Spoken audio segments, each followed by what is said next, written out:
मध्ये असं ठरलं होतं की काही शेतकरी आपण त्या ठिकाणी बोलावून घ्यायचे, त्यांच्याशी चर्चा करायची आणि सामोपचाराने मार्ग काढायचा.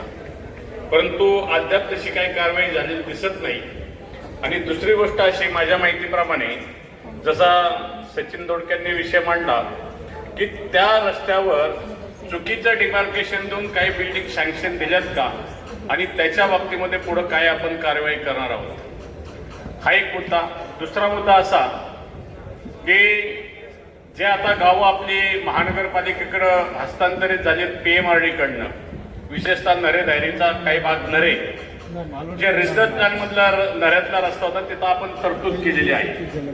परंतु ही तरतूद करत असताना आरपीचं स्टेटस किंवा त्यांची जी काही जॉईंट मॅनेजमेंट असेल किंवा ज्या पद्धतीनं तिथलं अतिक्रमण असेल ते डिमार्केशन करून आपण त्या ठिकाणी काढून त्या ठिकाणी आपण तो रस्ता रुंदीकरणाला घेणार आहोत का? कारण श्रीकंठ चौक एक असा चौक आहे की त्या ठिकाणी त्या बर्मुडा ट्रायंगल सारखं आमच्या तिथं ट्रॅफिक जाम होतं आणि अतिशय अडचणीचा विषय आहे.